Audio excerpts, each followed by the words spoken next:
Welcome to Last Week in Warframe, a series where I keep you updated on the past week of Warframe by compiling all DE announcements and news posts from the Warframe forums, Twitter, Reddit, even their live streams. So without further ado, let's go over these announcements and news from the 14th to the 20th of October. Starting this week's episode off, we did have Devstream 132, where they announced a Hydroid Deluxe skin via the concept art on screen, with two different concept art pieces. DE has commented on Melee 3.0 Phase 2's rollout and the announcement that Covert Lethality will no longer be a mod for daggers and will be moved to the Parazon. Their comments on the Parazon and Covert Lethality moving forward follow.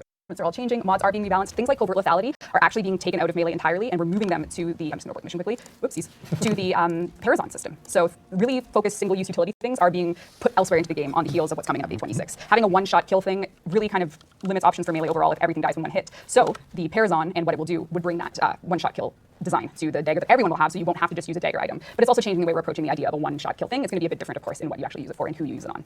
So expect lots of change in Update 26 at the end of the day. 3 more Prex cards will be coming to the Leverian for Grendel, Atlas, and an unknown Warframe. Grendel will also have Jiggle physics only once it consumes enough enemies. The Orbital Revamp won't be coming in the next update for PC. The Halloween event will go live this week. They also showed the faces of some male and female Kuva Liches, where it does show how Kuva has infected them. DE also commented on their plans to change armor scaling after their previous comments earlier in the year, saying they would be looking into it. They said the following. The heat proc and how there's now a second proc that affects armor. So corrosive damage or corrosive projection have been the armor killers leading up till now. Heat will play a role in that moving forward. So it's not exclusive to Ember's kit. The heat proc overall is being changed. And that opened a lot of discussion about armor overall in Warframe and if we will be reviewing armor scaling anytime soon, or is this? Yeah, I mean, we say this every year, but yes. Every year we do, I know. I think you can see us starting to tear the Band-Aid off with the Melee update that's coming, and we're going to continue that. Some things are getting buffed, some things are getting nerfed. Some things are getting tied off. Yeah.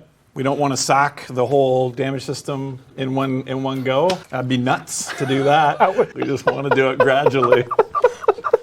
And lastly, for the Devstream, concept art was shown for a number of skins where we'll be able to apply them to our Railjack. The next mainline update, aka Update 26, The Old Blood, will possibly release this week on PC, according to Steve on the Devstream. The following is a list of the known content and changes coming inside of it, so a very brief overview of that will follow. I do have a video up on the channel already with in-depth descriptions of this content, which you can watch, of course, by clicking the card on the top of the screen or going to the video through the description. Before we get to the contents of Update 26, DE announced that players who log into the game within a yet-to-be-determined amount of time after the update goes live will receive former, boosters, and a legendary core through their inbox. But moving into the update, the Warframe Grendel will arrive alongside its alternate Glut helmet, the Sumba Dana, and Grendel's signature heavy blade melee weapon, the Massateer.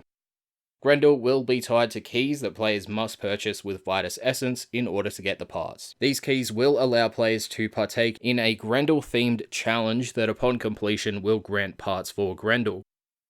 The Kuva Lich Nemesis system will be released. A bit of information was shared on the Devstream about this that have yet to be known, so we'll go over that as well. A generated Lich will adapt to your Warframe, taking one of its abilities. Each Lich will be generated based on the Warframe you have equipped, so it's unique to the Warframes. The Lich will also steal portions of our rewards, but once we kill it, those rewards will be returned to us. We can't kill it unless we have its kill phrase, and it will invade us, but just like the assassin enemies, we can damage it to a point where it retreats. In order to actually kill the Lich, we will need to use the Parazon. As I mentioned beforehand, it's the Assassin's Creed-like hacking blade, and we'll need to use a correct combination of new immortal mods that we will receive upon launch that match the Lich's kill phrase. We'll also have the option to convert a Lich, and doing so will allow for it to help us in missions at random points. If you can't kill a Lich, they will execute a custom finisher on us that will reset the field, as shown on screen. Players will also have the ability to trade a Kuva Lich with clanmates if they can't defeat it, or they just want to trade it to another clanmate. On top of taking down the Lich, the Parazon will be used for hacking panels, reviving teammates, and capturing targets. Melee 3.0 Phase 2 will also be a part of the update, and DE has released a developer workshop on these changes, and I have also reported on them in its own video, and since it is a rather long workshop post, you can go check out that video or read it for yourself. As mentioned earlier, there is a card on the screen right now that you can click, it will take you right to it, or you can go to the link in the description to the forum post or the video.